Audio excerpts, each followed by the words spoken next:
Welcome. हमारा ये इंसानी शरीर ना किसी बेहद ही शानदार 2400 घंटे चलने वाली केमिकल फैक्ट्री से कम नहीं है। और आज के इस खास विश्लेषण में हम इसी फैक्ट्री के कुछ सबसे जटिल रहस्यों को डिकोड करने वाले हैं। बायोकेमिस्ट्री के भारी भरकम कॉन्सेप्ट्स को आज हम इतनी आसान और रोजमर्रा की भाषा में समझेंगे कि सब कुछ सीधे दिमाग में छप जाएगा। तो चलिए बिना किसी देरी के इस दिलचस्प बायोकेमिकल सफर की शुरुआत करते हैं। चीजों को आसान बनाने के लिए हमने आज के पूरे सिलेबस को 4 एकदम स्पष्ट मॉड्यूल्स में बांट दिया है। पहले लिपिड मेटाबॉलिज्म, फिर अमीनो एसिड मेटाबॉलिज्म, उसके बाद मेटाबॉलिक डिसऑर्डर्स और लास्ट में एक सॉलिड एग्जाम स्ट्रैटेजी। इस तरह से चीजों को बांटने से कॉग्निटिव लोड कम होता है और याद रखना बहुत आसान हो जाता है। तो चलिए सीधे पहले मॉड्यूल में एंटर करते हैं, जो है लिपिड मेटाबॉलिज्म। इसे हम शरीर की अपनी फैट फैक्ट्री कह सकते हैं। यहाँ हम देखेंगे कि ऊर्जा पाने के लिए फैट टूटता कैसे है और ज़रूरत पड़ने पर स्टोर कैसे होता है। सबसे पहले बात करते हैं बीटा ऑक्सीडेशन की। साइंटिफिकली कहें तो ये वो मेटाबॉलिक प्रोसेस है जिसमें फैटी एसिड्स को माइटोकॉन्ड्रिया के अंदर तोड़कर एटीपी के फॉर्म में एनर्जी बनाई जाती है। मतलब अगर सीधे शब्दों में समझे तो ये वो भट्टी है जहां फैट जलता है और शरीर को काम करने की ताकत मिलती है। अब ये होता कैसे है? इसके मेनली 3 स्टेप्स हैं। पहले फैटी एसिड एक्टिवेट होता है, फिर इसे माइटोकॉन्ड्रिया के अंदर भेजा जाता है और यहाँ कार्निटाइन शटल एक वीआईपी ट्रांसपोर्टर का काम करता है।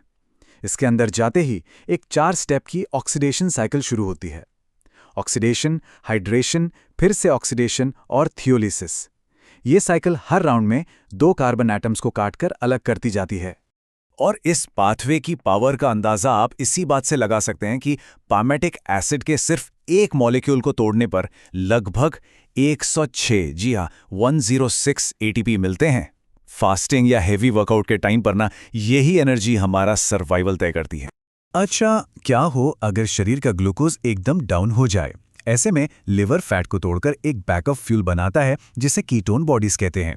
ये पानी में घुलनशील मॉलिक्यूल्स होते हैं जैसे कि एसिटोएसिटेट या एसीटोन। जब लंबे समय तक कुछ खाया नहीं जाता तब यही कीटोन बॉडीज दिमाग को शटडाउन होने से बचाते हैं। लेकिन हर अच्छी चीज की अति बुरी होती है। कीटोन बॉडीज अगर खून में जरूरत से ज्यादा जमा हो जाएं, तो ब्लड बहुत ज्यादा एसिडिक हो जाता है। इस खतरनाक सिचुएशन को कीटोएसिडोसिस कहते हैं। डायबिटीज के मरीजों के लिए तो ये स्थिति सच में एक बहुत बड़ा रेड फ्लैग है।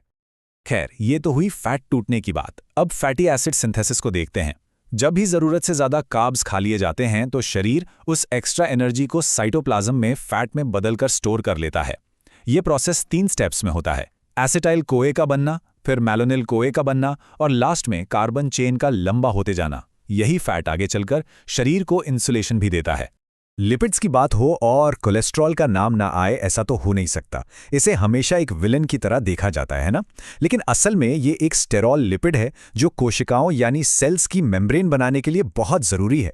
इसके बिना ना तो स्टेरॉइड हार्मोन्स बन सकते हैं, ना विटामिन डी और ना ही खाना पचाने वाले बाइल एसिड्स। हालांकि जब इस पूरे लिपिड मेटाबॉलिज्म का बैलेंस बिगड़ता है तब परेशानियां शुरू होती हैं। तब हाइपरकोलेस्ट्रोलेमिया, धमनियों का ब्लॉक होना यानी एथेरोस्क्लेरोसिस, फैटी लिवर और मोटापे जैसी गंभीर बीमारियां देखने को मिलती हैं। ये सब मेटाबॉलिक सिस्टम के क्रैश होने के अलार्म हैं। चलिए अब आगे बढ़ते हैं मॉड्यूल 2 की तरफ, अमीनो एसिड मेटाबॉलिज्म। इसे शरीर की प्रोटीन वर्कशॉप समझना चाहिए, जहां नाइट्रोजन को बहुत ही बारीकी से हैंडल किया जाता है। यहाँ 2 ऐसे टर्म्स हैं जो अक्सर कंफ्यूज करते हैं, ट्रांसएमिनेशन और डीएमिनेशन। इन्हें साइड बाय साइड देखें तो लॉजिक एकदम क्लियर हो जाता है। ट्रांसएमिनेशन का मतलब है सिर्फ अमीनो ग्रुप को एक जगह से दूसरी जगह शिफ्ट करना ताकि नए अमीनो एसिड बन सकें, जबकि डीएमिनेशन में अमीनो ग्रुप को पूरी तरह से काट कर निकाल दिया जाता है। इसी से अमोनिया बनता है जो बाद में यूरिया साइकिल में जाता है। एक और बहुत इंटरेस्टिंग रिएक्शन है डीकार्बोक्सिलेशन, मतलब अमीनो एसिड से कार्बन डाइऑक्साइड का बाहर निकलना। ये सुनने में भले ही छोटा सा चेंज लगे, लेकिन इसी प्रोसेस से अमीनो एसिड्स बिल्कुल नए और पावरफुल न्यूरोट्रांसमीटर्स में बदल जाते हैं। अब आते हैं यूरिया साइकिल पर। हमारा लिवर ना एक हाईटेक डिटॉक्सिफिकेशन प्लांट है। यूरिया साइकिल वो प्रोसेस है जहां शरीर उस खतरनाक जहरीले अमोनिया को पकड़ता है और उसे एकदम सुरक्षित यूरिया में बदल देता है ताकि उसे आसानी से बाहर निकाला जा सके।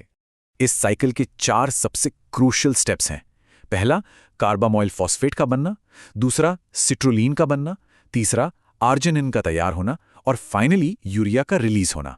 एग्जाम्स में नाइट्रोजन रिमूवल के सवाल पर ये 4 स्टेप्स लिखना बिल्कुल मस्ट है। अमीनो एसिड सिर्फ मसल्स बनाने के काम नहीं आते, ये ऐसे केमिकल्स भी बनाते हैं जो हमारे पूरे बिहेवियर को कंट्रोल करते हैं।